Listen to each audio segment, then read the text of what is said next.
नमस्कार, आप देख रहे हैं देश की बात। मैं हूँ राजश्री आपके साथ और आज हम बात करेंगे कोरोना प्रोटोकॉल का पालन करते हुए यूपी विधानमंडल का मानसून सत्र जब शुरू हुआ तो किस मिजाज से हुआ, किस माहौल में हुआ, किस तरह की बातें हुई। यूपी का विधानसभा सत्र बहुत ही अहम, क्योंकि राम मंदिर की नींव पड़ने के बाद, कानपुर में विकास दुबे कांड के बाद विधानसभा सत्र शुरू हो रहा है और ये दोनों ही ऐसी खबरें थी जो पूरे देश का, विश्व भर की नजरें उस पर लगी रहीं। सबसे बड़ा सूबा है यूपी और ऐसे में 3 दिन तक चलने वाले सत्र में सरकार की कोशिश है कि तमाम विधेयकों को पास करा लिया जाए। गौरतलब है कि यूपी की विधानसभा कोरोना महामारी के मद्देनजर शायद पहली विधानसभा है, पहली बड़ी विधानसभा है जो अपने सत्र को शुरू कर चुकी है।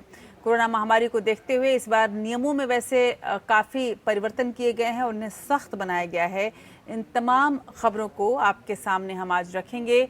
इसके अलावा वीडियो कॉन्फ्रेंसिंग का भी इसमें उपयोग किया गया है। काफ़ी एक्चुअल और वर्चुअल का सम्मिश्रण इस विधानसभा सत्र में दिख रहा है। किस तरह से ये सब कुछ हो रहा है, ये सब कुछ आपके सामने होगा आज। और होते ही किस तरह का हंगामा हुआ है, किस तरह का बवाल मचा है, ये भी हम आपके सामने रखेंगे। योगी सरकार की असफलताओं को क्यों विपक्ष ने एक बार फिर से गिनवाया है और ऐसे में जो सरकार है वो किस तरह से जवाब दे रही है, ये बड़ी खबर आपके सामने होगी। और सियासी संग्राम आजमगढ़ में जिस तरह से देखने को मिल रहा है, वहां की भी पूरी खबर आपके सामने रखेंगे। गौरतलब है कि आजमगढ़ में जहां ग्राम प्रधान की हत्या का मामला हुआ है, इसने पूरी तरह से राजनीतिक रंग ले लिया है उत्तर प्रदेश में और कैसे आजमगढ़ एक तरह से पुलिस छावनी में तब्दील हो गया है, हम आपके सामने ये भी रखेंगे। कांग्रेस और विपक्षी दलों की राजनीति और सत्ता पक्ष का जवाब, ये सब कुछ आज देश की बात में। इन तमाम खबरों के साथ साथ हम बिहार की ओर आपको लिए चलेंगे, जहां पर बड़ा राजनीतिक घटनाक्रम सामने आया है। आरजेडी की अगुवाई वाले महागठबंधन से जीतन राम मांझी की पार्टी हमने नाता तोड़ लिया है। ये पहले ही हमने आपको बताया था कि जीतन राम मांझी किस तरह से नीतीश कुमार की ओर अपना हाथ बढ़ा रहे हैं और अब जबकि वो एनडीए में शामिल हुए हैं, एक और झटका मिल चुका है आरजेडी को। चंद्रिका राय, जो कि लालू प्रसाद यादव के समधी हैं, उनके छोटे बेटे से उनकी बेटी की शादी हुई है जो नहीं चल पाई और काफ़ी विवादित रही, उन्होंने भी जेडीयू का दामन थाम लिया है। तो बड़े झटके के रूप में देखा जा रहा है जीतन राम मांझी को, लेकिन आरजेडी से निपटने के लिए, एक एक वोट को सहेजने के लिए क्या कोशिश कर रही है, हम आपके सामने आज देश की बात में ये भी रखेंगे। अभिनेता सुशांत सिंह राजपूत मामले में लगातार सियासी गर्माहट बढ़ती जा रही है। सीबीआई जांच को लेकर एनसीपी मुखिया शरद पवार और शिवसेना नेता संजय राउत ने जो तंज कसा है, उस पर एक बड़ी रिपोर्ट आपके सामने होगी। उधर सीबीआई की एसआईटी कि में कौन कौन से लोग शामिल हैं और सुशांत सिंह राजपूत मौत के मामले को अब किस तरह से जांचा जाएगा, ये जांच की शुरुआत किस तरह से हुई है, इस केस में कौन से ऐसे सवाल हैं जिसका जवाब सीबीआई ढूंढ रही है, ये भी खबर आपके सामने होगा।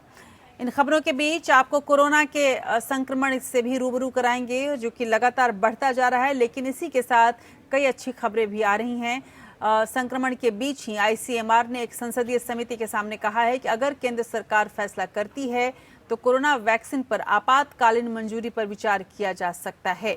देश में कोरोना के बढ़ते संक्रमण को देखते हुए आईसीएमआर का ये बयान बेहद अहम हो जाता है, क्योंकि वैक्सीन का इंतजार हर किसी को है और जिस तरह से कोरोना का संक्रमण लगातार बढ़ रहा है, जिस तरह से आंकड़े बढ़ रहे हैं, उससे ऐसी उम्मीद की जा रही है कि यदि हमारे पास वैक्सीन हो तो शायद हम इन सब चीज़ों से बच सकें।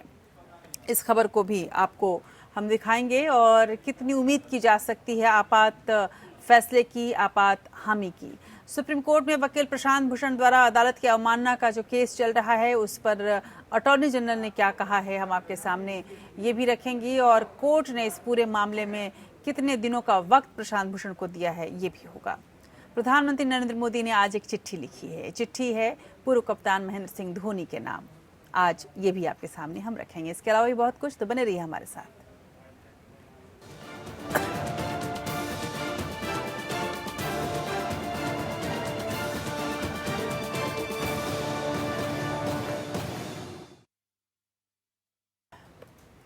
कोरोना महामारी के लगातार बढ़ते कहर के बीच उत्तर प्रदेश में विधानमंडल के मानसून सत्र की शुरुआत हुई है। 3 दिन तक चलने वाले सदन का पहला दिन दिवंगत नेताओं को श्रद्धांजलि देने के साथ समाप्त हुआ। बाकी बचे 2 दिन में योगी सरकार तमाम महत्वपूर्ण विधेयक सदन में पास कराना चाहती है। इसमें उत्तर प्रदेश लोक एवं निजी संपत्ति क्षति वसूली विधेयक 2020 भी शामिल है।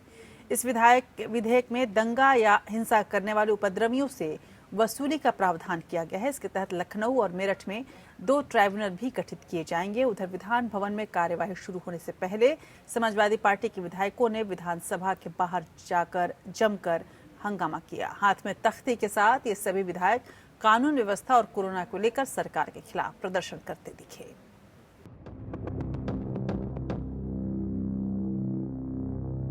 कोरोना महामारी के बीच उत्तर प्रदेश में विधानमंडल का मानसून सत्र शुरू हुआ। विधान भवन में कार्यवाही शुरू होने से पहले समाजवादी पार्टी के विधायकों ने विधानसभा के बाहर विरोध प्रदर्शन किया। हाथ में तख्ती के साथ सपा के सभी विधायक योगी आदित्यनाथ सरकार के विरोध में नारेबाजी कर रहे थे। सपा के विधायकों ने आरोप लगाया कि योगी सरकार कानून व्यवस्था और कोरोना से निपटने में पूरी तरह से फेल रही है। गले में विरोध की तख्ती डाले हुए समाजवादी पार्टी के विधायकों ने प्रदर्शन किया। विधानसभा की कार्यवाही शुरू होने के बाद मुख्यमंत्री योगी आदित्यनाथ ने मध्य प्रदेश के राज्यपाल रहे लालजी टंडन, प्रदेश सरकार की मंत्री कमला रानी वरुण, चेतन सिंह चौहान और 2 मौजूदा विधायकों वीरेंद्र सिंह सिरोही और पारसनाथ यादव के निधन पर श्रद्धांजलि दी। वर्तमान विधानसभा के सदस्य हमारे मंत्री परिषद की सदस्य रही श्रीमती कमला रानी वरुण का दिनांक 2 अगस्त 2020 को लखनऊ के SCPGI अस्पताल में निधन हो गया। वर्तमान विधानसभा के हमारे सदस्य और मंत्री परिषद के सदस्य श्री चेतन चौहान का 16 अगस्त 2020 को निधन हो गया। मैं उनके प्रति श्रद्धा सुमन अर्पित करता हूं और ईश्वर से उनकी आत्मा की शांति की कामना करते हुए उनके दुखी परिजनों के प्रति सदन की संवेदना पहुंचाने की आपसे अपील करता हूं। यूपी विधानमंडल के मानसून सत्र को कोरोना वायरस संक्रमण के चलते छोटा किया गया है। मानसून सत्र के दौरान योगी सरकार की तैयारी सदन से कई महत्वपूर्ण विधेयकों को पास कराने की है। यूपी विधानसभा के इतिहास में ये पहला मौका होगा जब सदन की कार्यवाही में कुछ सदस्य वर्चुअल जुड़ेंगे। कोरोना संक्रमण के खतरे को ध्यान में रखते हुए 65 साल से अधिक उम्र के विधायक वीडियो कॉन्फ्रेंसिंग के जरिए जुड़ेंगे। विधानसभा सत्र के दौरान विशेष नियम भी लागू रहेंगे। विधानसभा की लॉबी और गलियारे में लोगों को खड़े होने की इजाजत नहीं होगी। विधायक एक साथ सदन के वेल में विरोध जताने के लिए इकट्ठा नहीं हो सकेंगे। विधानसभा कैंटीन में भी सोशल डिस्टेंसिंग का पालन अनिवार्य होगा। एक बार में 10 विधायक ही एक साथ बैठकर खाना खा सकेंगे। Bureau report. उधर विपक्ष योगी सरकार को कानून व्यवस्था के मुद्दे पर लगातार घेर रहा है और एक तरफ जहां सरकार का दावा है कि यूपी में कानून व्यवस्था चुस्त दुरुस्त है, सब कुछ ठीक ठाक चल रहा है, वहीं विपक्ष का कहना है कि राज्य में जंगल राज है और सरकार आंखें बंद करके बैठी है। उत्तर प्रदेश के आजमगढ़ में पूर्व ग्राम प्रधान सत्यमेव जयते की हत्या का मामला अब सियासी रंग ले चुका है। सत्यमेव जयते उर्फ पप्पू राम के परिवार से मिलने जा रहे कांग्रेस के प्रतिनिधिमंडल को पुलिस ने रास्ते में रोक लिया और बड़े नेताओं को नजरबंद कर दिया गया। इस दौरान कांग्रेस कार्यकर्ताओं और पुलिस के बीच धक्का मुक्की की खबर है। कांग्रेस के राष्ट्रीय प्रवक्ता PL पुनिया, प्रदेश अध्यक्ष अजय कुमार लल्लू को जिला प्रशासन ने गांव में जाने से रोक दिया और उसके बाद खूब हंगामा हुआ।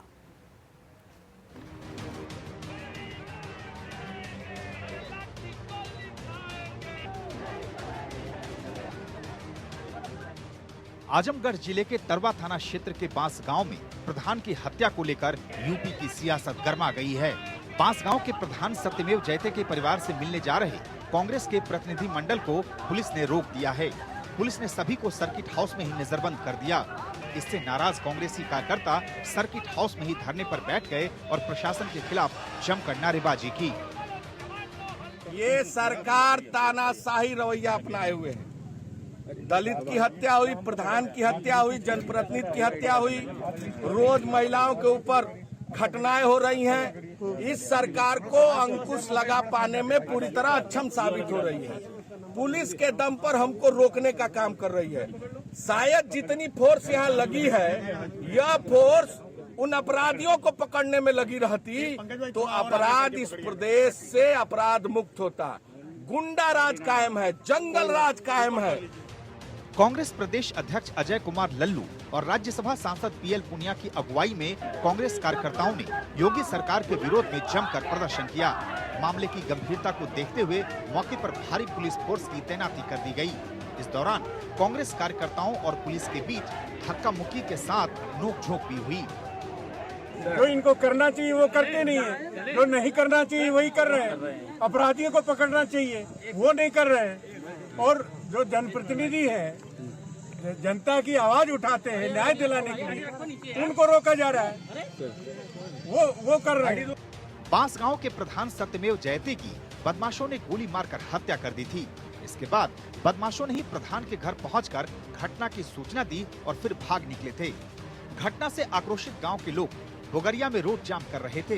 इसी दौरान मची भगदड़ में एक वाहन की चपेट से 12 साल के बच्चे की मौत भी हो गई। इससे नाराज लोगों ने चौकी में आगजनी के साथ ही काफी तोड़फोड़ की थी। किसी तरह मामले को काबू किया गया था। Bureau report. उधर बिहार विधानसभा चुनाव से ठीक पहले विपक्षी खेमे को तगड़ा झटका लगा है। हिंदुस्तानी अवाम मोर्चा हम ने महागठबंधन से नाता तोड़ लिया है। हम अध्यक्ष और पूर्व उप मुख्यमंत्री जीतन राम मांझी ने आरोप लगाया है कि आरजेडी नेता तेजस्वी यादव जिद्दी हैं और किसी की कोई बात नहीं सुनते हैं। मांझी ने कहा कि तेजस्वी के साथ काम करना बहुत मुश्किल है। जीतन राम मांझी का महागठबंधन से अलग होना बड़ी क्षति मानी जा रही है। मांझी बिहार में महादलित समाज के बड़े नेता के रूप में जाने जाते हैं। सूत्रों के अनुसार मांझी जल्द ही एनडीए में शामिल हो सकते हैं। खबरों के अनुसार जेडीयू से उनकी डील पहले ही पक्की हो चुकी है और इसी को देखते हुए आरजेडी डैमेज कंट्रोल करने में पहले ही लग गई थी।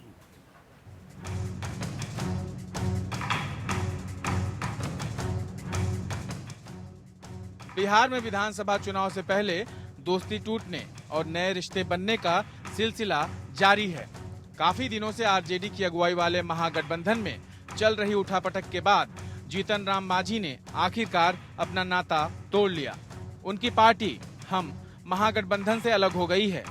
पार्टी की कोर कमेटी ने फैसला लिया कि वो अब महागठबंधन का हिस्सा नहीं रहेगी।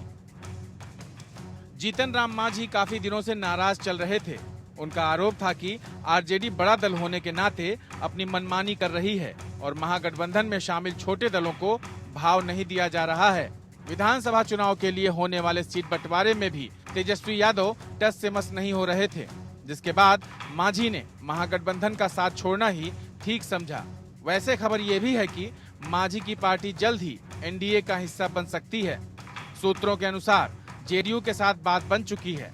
नीतीश चाहते हैं कि मांझी की पार्टी हम का पूरी तरह से जेडीयू में विलय हो जाए, लेकिन ऐसा नहीं होने की सूरत में मांझी की पार्टी के साथ कुछ सीटों पर समझौते का फार्मूला तय किया जा रहा है।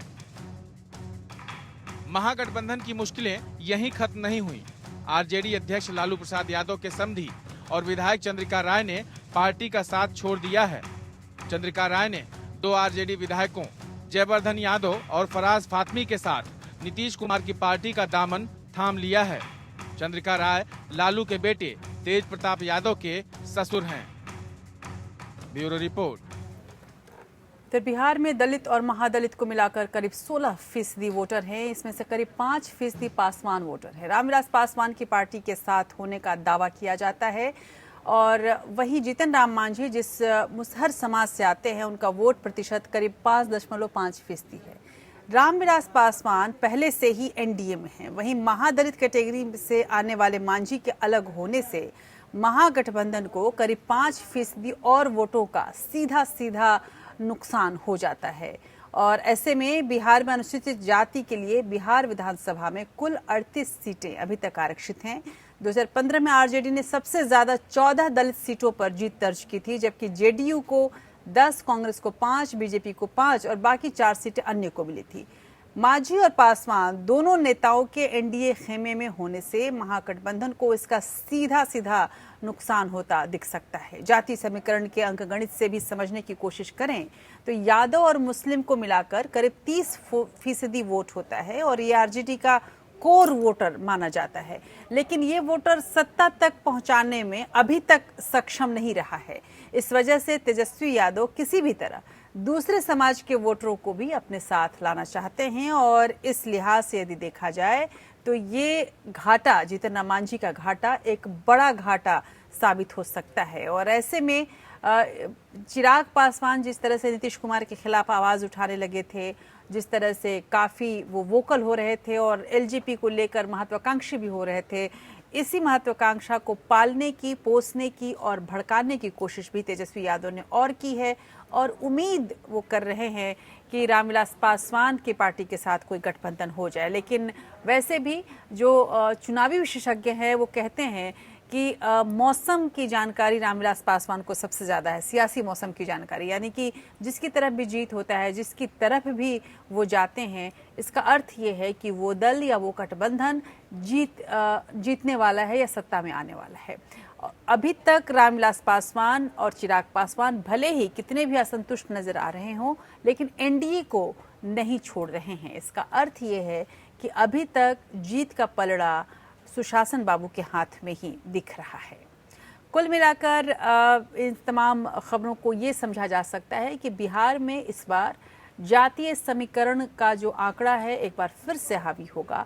मूलभूत बातें पीछे छूट जाएंगी और इस वक्त तो पीछे छोड़ने की कोशिश भी चल रही है। सुशांत सिंह राजपूत की मौत के मसले को खूब उछालकर बिहार सरकार भी बाढ़ में अपनी नैया पार लगाना चाहती है। उधर कांग्रेस प्रवक्ता शक्ति सिंह गोहिल ने दावा किया है कि पूर्व पार्टी अध्यक्ष राहुल गांधी को यूपीए 2 में तत्कालीन प्रधानमंत्री मनमोहन सिंह ने प्रधानमंत्री बनने का प्रस्ताव दिया था। गोहिल ने कहा है कि स्वास्थ्य समस्याओं की वजह से मनमोहन चाहते थे कि राहुल उनकी जगह सत्ता संभालें, लेकिन उन्होंने इसे अस्वीकार कर दिया था और उनसे अपना शासनकाल पूरा करने का अनुरोध किया था। एक ऑनलाइन मीडिया ब्रीफिंग में गोहिल ने कहा कि गांधी परिवार ने हमेशा बड़ा दिल दिखाया है और कभी भी सत्ता पाने की लालसा नहीं दिखाई है। कांग्रेस अध्यक्ष के चुनाव को लेकर भी गोहिल ने कहा कि कांग्रेस वर्किंग कमेटी और एआईसीसी ऐसे मामलों में अंतिम निर्णय लेती है।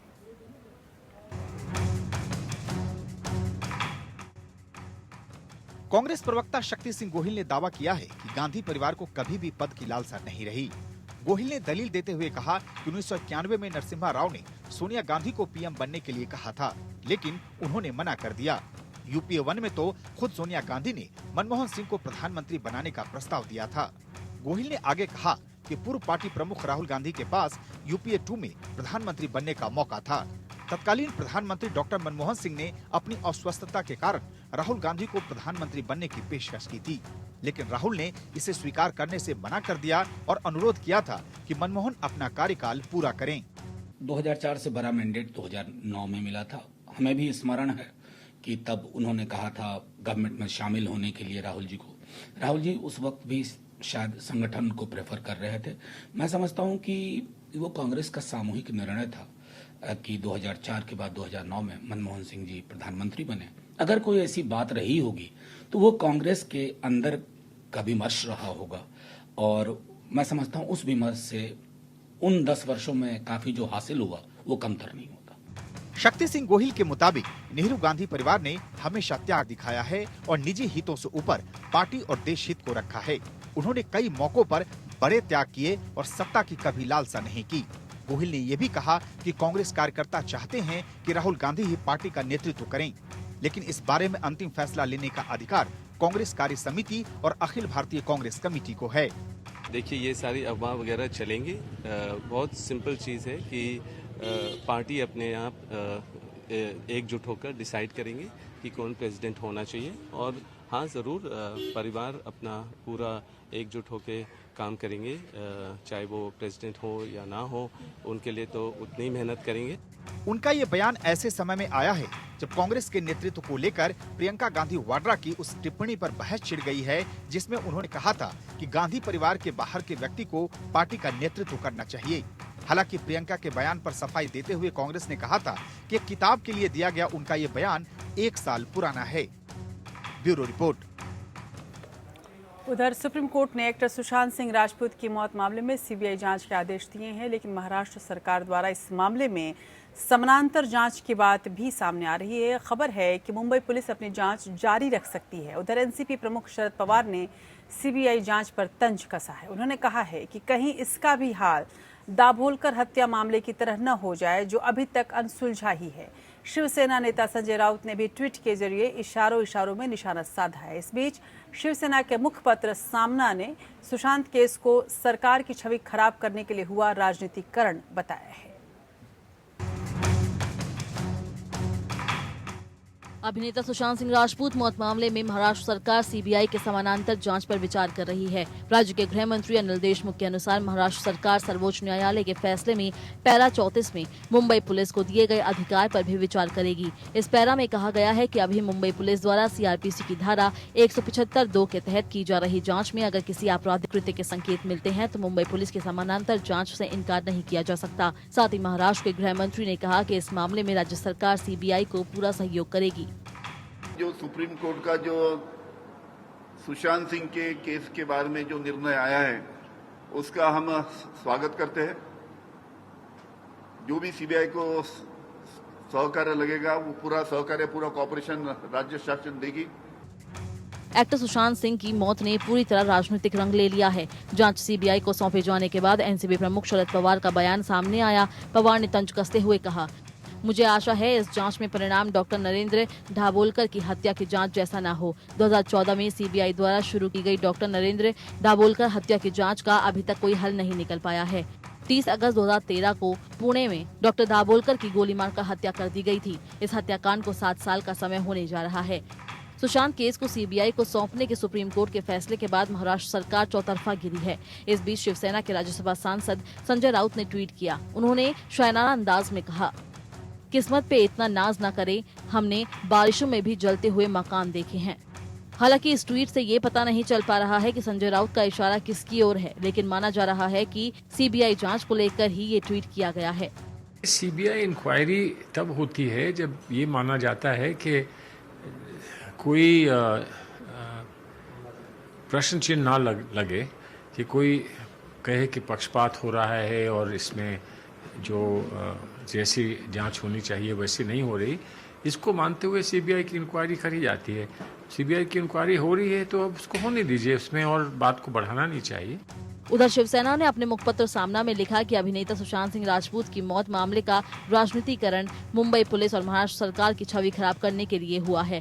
शिवसेना ने पूछा कि अगर पटना में दर्ज की गई एफआईआर सही थी तो अगर मामले से संबंधित अन्य पात्र पश्चिम बंगाल में एफआईआर दर्ज करते तो क्या कोलकाता पुलिस को इसकी जाँच करने का अधिकार मिल जाएगा। Bureau report. उधर सीबीआई की एसआईटी ने सुशांत सिंह राजपूत की मौत के मामले में जांच शुरू कर दी है। इस केस में ऐसे कई सवाल हैं जिनके जवाब सीबीआई की टीम को भी तलाश करने हैं, लेकिन सबसे अहम सवाल ये है कि क्या सुशांत सिंह राजपूत का मर्डर हुआ था, हत्या हुई थी या फिर ये आत्महत्या है। इसी सवाल का जवाब देश के सबसे बड़ी जांच एजेंसी को सबसे पहले तलाश करना होगा। सूत्रों के मुताबिक सीबीआई मुख्यालय में आयोजित बैठक के दौरान इसी बात पर फोकस किया गया है। सुशांत के परिवार ने उनके कत्ल का शक जाहिर किया है, लिहाजा एसआईटी उसी शक को मद्देनजर रखते हुए फ्लैट के कमरे में क्राइम सीन भी रिक्रिएट करेगी, साथ ही डमी टेस्ट भी किया जाएगा। सीबीआई की एसआईटी मुंबई के बांद्रा में स्थित सुशांत के घर का भी मुआयना करेगी, जहां सुशांत की लाश पंखे से लटकी तथाकथित तौर पर मिली थी। खास बात यह है कि सीबीआई के साथ मौके पर उनकी फोरेंसिक टीम भी होगी, जो एक बार फिर से मौका वारदात से सुराग तलाशने की कोशिश करेगी। उधर देश में कोरोना के बात कर लेते हैं। कोरोना में के मरीजों की संख्या तेजी से बढ़ रही है। पिछले 24 घंटों की यदि हम बात करें तो कोरोना के अब तक के सबसे ज़्यादा मरीज सामने आए हैं। इसी के साथ भारत में कोरोना से संक्रमित लोगों की संख्या 28 लाख के ऊपर हो गई है। इससे पहले एक दिन में भारत में कोरोना के इतने मरीज कभी नहीं मिले थे। करीब 54,000 लोग इस महामारी की चपेट में आने के बाद जिंदगी की जंग हार चुके हैं। राहत की बात यह है कि भारत में रिकवरी रेट बेहतर तो हो रहा है, लेकिन अभी तक इसकी संख्या उतनी ज़्यादा कम नहीं हो पा रही जितनी की उम्मीद की जा रही थी। अभी तक 21 लाख मरीज ही ठीक होकर घर पहुंचे हैं। राजधानी दिल्ली में लगभग 29% लोगों में कोरोना के खिलाफ एंटीबॉडी पाई गई है। ये एक अच्छी और शुभ सूचना है। ये जानकारी दूसरे सीरो सर्वे में सामने आई है। उधर पंजाब में कोरोना संक्रमण के बढ़ते मामलों पर रोक लगाने के लिए कैप्टन अमरिंदर सिंह सरकार ने सख्त फैसलों की तैयारी शुरू कर दी है। राज्य में कोरोना केसों की संख्या को नियंत्रित करने के लिए कैप्टन की सरकार ने अब यहां नाइट कर्फ्यू की व्यवस्था को लागू करने का फैसला किया है।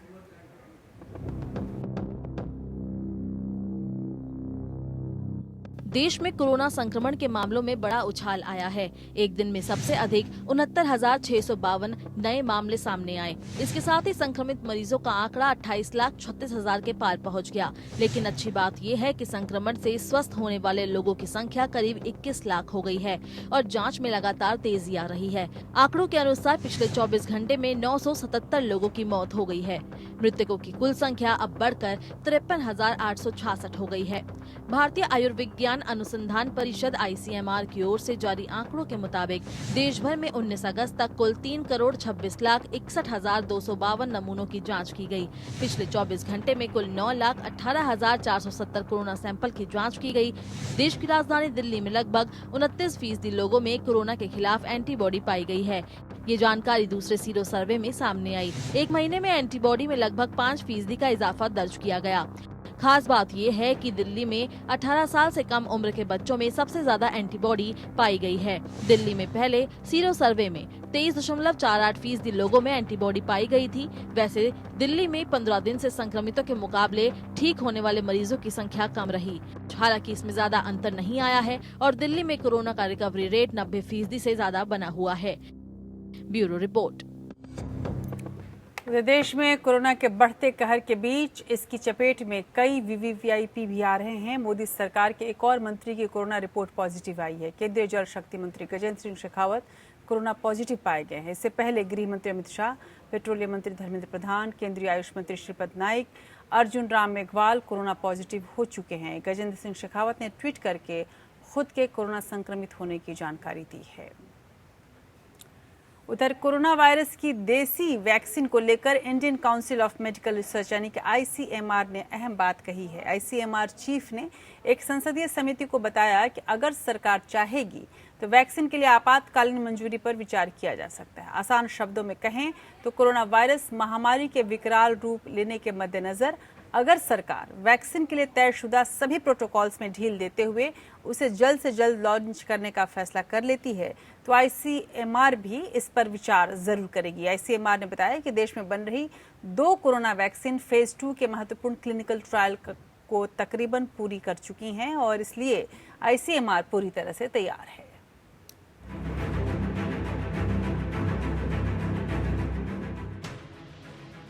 भारतीय आयुर्विज्ञान अनुसंधान परिषद ने कहा कि अगर केंद्र सरकार फैसला करे तो वह कोरोना वैक्सीन टीके को आपात मंजूरी पर विचार कर सकता है। ICMR के महानिदेशक ने संसदीय समिति से कहा कि देश में विकसित किए जा रहे 2 टीकों के दूसरे चरण का क्लिनिकल परीक्षण लगभग पूरा हो गया है और केंद्र सरकार के फैसले करने पर किसी टीके को आपात मंजूरी देने पर विचार किया जा सकता है। ICMR के महानिदेशक बलराम भार्गव ने गृह मामलों की संसदीय स्थायी समिति के सदस्यों को जानकारी दी कि भारत बायोटेक, कैडिला और सीरम इंस्टीट्यूट ऑफ इंडिया द्वारा विकसित टीके परीक्षण के विभिन्न स्तर पर है। भारत बायोटेक और कैडिला द्वारा विकसित किए जा रहे टीकों का दूसरा चरण का परीक्षण लगभग पूरा होने वाला है, जबकि ऑक्सफोर्ड विश्वविद्यालय द्वारा विकसित टीके के विकास का काम सीरम इंस्टीट्यूट ऑफ इंडिया संभाल रही है और इस हफ्ते के अंत में इसका दूसरे चरण के दूसरे हिस्से का परीक्षण शुरू हो जाएगा।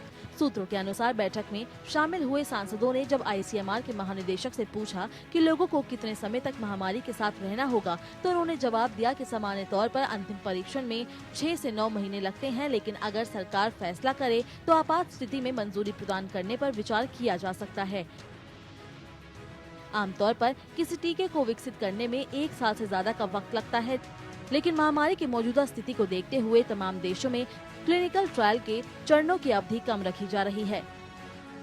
संसदीय समिति में सभी दलों के सदस्यों ने कोरोना महामारी से निपटने में ICMR और देश के स्वास्थ्य कर्मियों की भूमिका की सराहना की और कोरोना योद्धाओं के प्रति आभार जताया। Bureau report. उधर दुनिया कोरोना वायरस से बचाव के लिए वैक्सीन की तलाश में जुटी हुई है। इस बीच बांग्लादेश का कहना है कि भारत बांग्लादेश को प्राथमिकता के साथ कोरोना वायरस की वैक्सीन उपलब्ध करवाएगा। सूत्रों के मुताबिक बांग्लादेश के शीर्ष राजनयिक ने कहा है कि बांग्लादेश कोरोना वैक्सीन को प्राथमिकता के आधार पर भारत से हासिल करेगा। भारतीय विदेश सचिव हर्षवर्धन श्रृंगला इस वक्त बांग्लादेश की यात्रा पर हैं और इस यात्रा के दौरान श्रृंगला ने ढाका में अपने समकक्ष बांग्लादेश के विदेश सचिव मसूद बिन मोमेन से बात की और मुलाकात भी। साथ ही दोनों ने कोरोना वायरस महामारी के बीच द्विपक्षीय रिश्तों को बढ़ाने के तरीकों पर वार्ता की है। दोनों देशों के बीच ये वार्ता ऐसे वक्त में हुई है जब कुछ ही दिनों पहले बांग्लादेश ने चीन को कोरोना वैक्सीन के तीसरे चरण के मानव परीक्षण करने की अनुमति दे दी थी। उधर टीम इंडिया के कप्तान अब तो पूर्व कप्तान महेंद्र सिंह धोनी ने 15 अगस्त को अंतर्राष्ट्रीय क्रिकेट से संन्यास ले लिया है। इस मौके पर कई जानी मानी हस्तियों ने उनके करियर की तारीफ की है। प्रधानमंत्री नरेंद्र मोदी ने भी इस मौके पर एक बेहद भावुक पत्र लिखकर धोनी की सराहना की है। धोनी ने ट्विटर पर पीएम मोदी का इसके लिए शुक्रिया अदा किया है। पीएम मोदी ने धोनी के नाम इस चिट्ठी में लिखा है कि आप में नए भारत की आत्मा झलकती है, जहां युवाओं की नियति उनका परिवार का नाम तय नहीं करता, बल्कि वो अपना खुद का मुकाम और नाम हासिल करते हैं। पीएम मोदी ने पत्र में लिखा है कि आपके रिटायरमेंट से 130 करोड़ भारतीय निराश हो गए हैं, लेकिन साथ ही जो आपने पिछले 1.5 दशक में भारत के लिए किया है, उसके लिए आपके हम सभी आभारी भी हैं। मोदी ने आगे लिखा है कि मुश्किल हालात में आप पर निर्भरता और मैच को खत्म करने का आपका स्टाइल, खास तौर पर 2011 वर्ल्ड कप फाइनल पीढ़ियों तक लोगों को याद रहेगा। आपको सीधे उस ओर लिए चलते हैं जहां पूरे विश्व की नजर लगी हुई है। चीन और पाकिस्तान की बढ़ती बदनीति के कारण भारत दोनों देशों से सटी सीमाओं पर एक तेज पहुंच कायम करने के लिए हर दिशा से चौतरफा कदम उठा रहा है। दोनों देशों की तरफ से अचानक पैदा की गई चुनौतियों से निपटने के लिए सैन्य दलों के और युद्ध के साजो सामान तेजी से सीमाओं तक पहुंचाने के मकसद से लद्दाख में ऐसी सड़क का निर्माण हो रहा है जिस पर हो रही गतिविधियां कभी भी दुश्मन की नज़र में नहीं आ सकेंगी। ये सड़क मनाली से लेह तक जाएगी। ये सड़क भारत के अन्य हिस्सों से लद्दाख की सीमा तक पहुंचने का तीसरा रास्ता मुहैया कराएगी। इस सड़क पर होने वाली सैन्य गतिविधियों को चीन पाकिस्तान पकड़ नहीं सकेंगे और ये एक भारत के लिए सामरिक रूप से बेहद महत्वपूर्ण कदम होगा।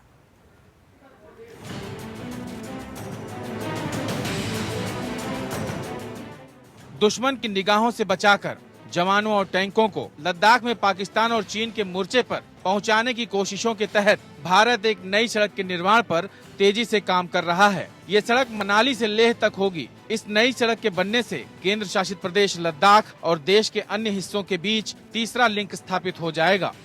भारत और चीन के बीच सैन्य मोर्चे पर चल रही तनातनी के बीच ये फैसला रणनीतिक रूप से अहम माना जा रहा है।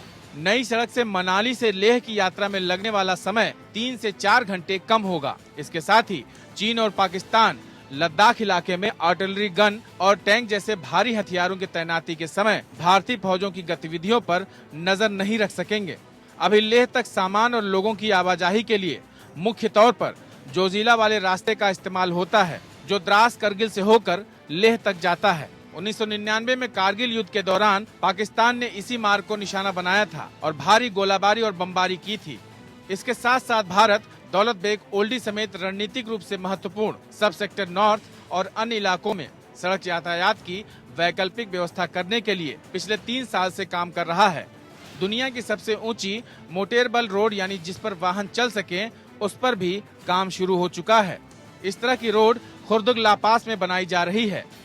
Bureau report. उधर वकील प्रशांत भूषण के खिलाफ कोर्ट की अवमानना मामले में सुप्रीम कोर्ट ने उन्हें अपने लिखित बयान पर पुनर्विचार करने के लिए 3 दिन का वक्त दिया है। भूषण ने सुप्रीम कोर्ट में कहा है कि उनको सजा दिए जाने का दुख नहीं है, उन्हें इस बात का दुख है कि उन्हें गलत समझा जा रहा है। उन्होंने अपने हलफनामे पर विचार न किए जाने के कोर्ट के फैसले पर निराशा जताई है। उनके वकील राजीव धवन ने कहा कि इतिहास इन वर्षों को बार बार देखेगा। इस पर मामले की सुनवाई कर रहे जस्टिस अरुण मिश्रा ने कहा कि हम ज्योतिषी नहीं हैं, ये कोर्ट तय करेगा। सुप्रीम कोर्ट ने 1 हफ्ते पहले भूषण को कोर्ट की अवमानना का दोषी घोषित किया था। वहीं अटॉर्नी जनरल के वेणुगोपाल ने सुप्रीम कोर्ट से अधिवक्ता प्रशांत भूषण को अवमानना मामले में सजा नहीं देने का अनुरोध किया है। अटॉर्नी जनरल ने कहा है कि भूषण ने जनता की भलाई की जबरदस्त कोशिशें भी की हैं। अटॉर्नी जनरल ने justice Arun Mishra, justice BR Gavai और जस्टिस कृष्ण मुरारी की पीठ के समक्ष दलील पेश की कि जो भूषण के खिलाफ मानना मामले में सजा पर सुनवाई कर रहे हैं। उधर सुप्रीम कोर्ट ने उस याचिका को खारिज कर दिया है जिसमें सीबीएसई को निर्देश देने की मांग की गई थी कि वो ये सुनिश्चित करे कि याचिकाकर्ता और कक्षा 10वीं और 12वीं के अन्य छात्रों को कोविड-19 के प्रसार के दौरान कंपार्टमेंट परीक्षा में उपस्थित होने के लिए मजबूर न किया जाए। Justice M Khanwilkar, justice Dinesh Maheshwari और जस्टिस संजीव खन्ना की पीठ ने याचिका का निपटारा करते हुए कहा कि याचिकाकर्ता 8 अगस्त 2020 की अधिसूचना को चुनौती दे सकता है। न्यायमूर्ति खानविलकर ने कहा कि 6 अगस्त के सीबीएसई के प्रतिनिधित्व को स्वीकार न करने के लिए एक ठोस याचिका दायर करने की आवश्यकता है। सीबीएसई पहले ही इसका कारण बता चुका है। आप कृपया अधिसूचना दाखिल करें, हम आपको ऐसा करने की पूरी स्वतंत्रता देंगे। याचिका 10वीं कक्षा के 15,198 छात्रों और 12वीं कक्षा के 87,651 छात्रों से संबंधित है जिन्हें कंपार्टमेंट श्रेणी में रखा गया है। इस फैसले को अनिका सामवेदी और अन्य बनाम भारत संघ और अन्य के मामले में शीर्ष अदालत के समक्ष चुनौती दी गई। और प्रधानमंत्री नरेंद्र मोदी ने वीडियो कॉन्फ्रेंसिंग के जरिए स्वच्छता सर्वेक्षण के 5वें संस्करण स्वच्छ सर्वेक्षण 2020 के परिणामों की घोषणा की है। और आपको जानकर खुशी होगी कि इस बार भी इस सर्वेक्षण में मध्य प्रदेश का इंदौर शहर नंबर 1 पर रहा है। लगातार चौथी बार मध्य प्रदेश के शहर इंदौर ने ये खिताब अपने नाम किया है। इस स्वच्छता सर्वे में कुल 4,242 शहरों को शामिल किया गया। 24 लाख से ज्यादा स्पॉट फोटो लिए गए। 1,90,00,000 लोगों से फीडबैक लिया गया और उसके बाद ये सर्वे रिलीज किया गया है।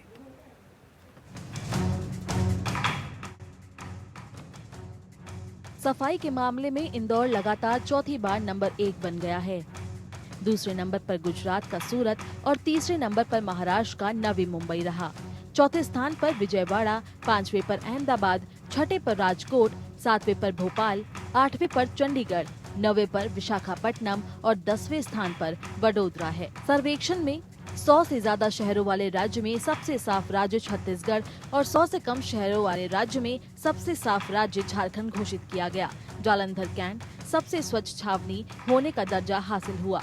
वहीं प्रधानमंत्री नरेंद्र मोदी के चुनाव क्षेत्र वाराणसी को बेस्ट गंगा टाउन घोषित किया गया। The scale of coverage of the Swachh Sarvekshan in 2020 is truly astounding.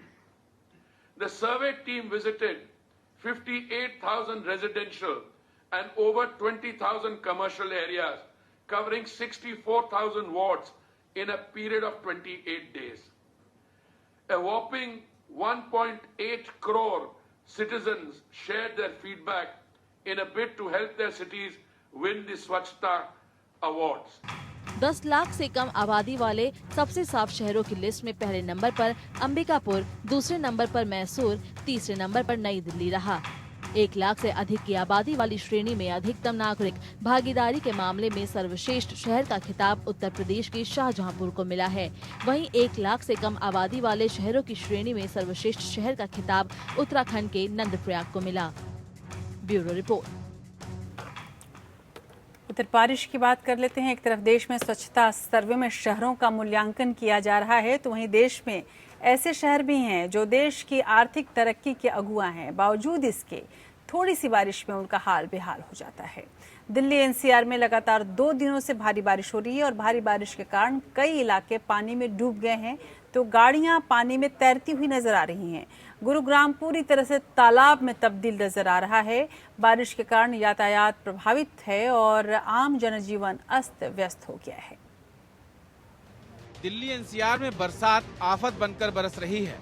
लगातार बारिश की वजह से जहां दिल्ली का हाल बेहाल है, वहीं गुड़गांव और फरीदाबाद में जगह जगह जलभराव हो गया है। गुरुग्राम में हो रही भारी बारिश की वजह से जगह जगह जलभराव हो गया है। कई इलाके तालाब बन गए।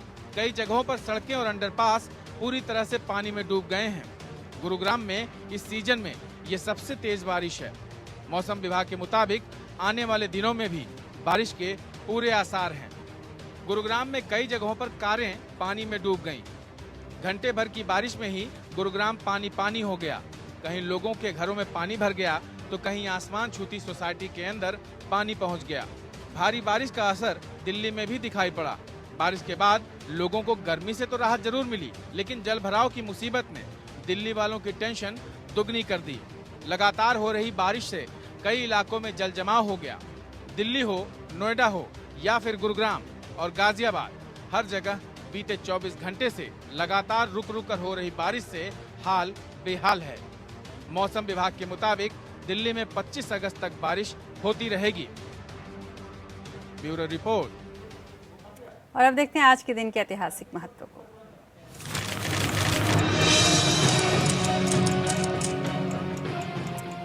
साल 1977 में आज ही के दिन अमेरिकी अंतरिक्ष एजेंसी नासा ने वायेजर 2 अंतरिक्ष यान लॉन्च किया था। ये सौर मंडल के आखिरी छोर पर पहुंचने वाला इतिहास का दूसरा अंतरिक्ष यान है। वायेजर 2 अंतरिक्ष यान सूर्य के चुंबकीय क्षेत्र से बाहर पहुंचा था। साल 2012 में वायेजर 1 ने इस सीमा को पार किया था।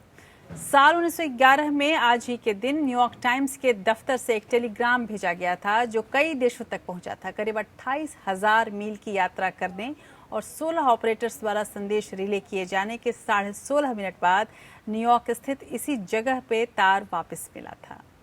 और साल 1946 में आज ही के दिन NR नारायण मूर्ति का जन्म कर्नाटक के मध्यम वर्गीय परिवार में हुआ। साल 1981 में उन्होंने 6 इंजीनियरों के साथ मिलकर पुणे में इन्फोसिस कंपनी की शुरुआत की थी। पद्मश्री और पद्म विभूषण से नारायण मूर्ति को सम्मानित किया जा चुका है। प्रतिष्ठित टाइम पत्रिका ने उन्हें भारतीय IT क्षेत्र का पिता बताया है।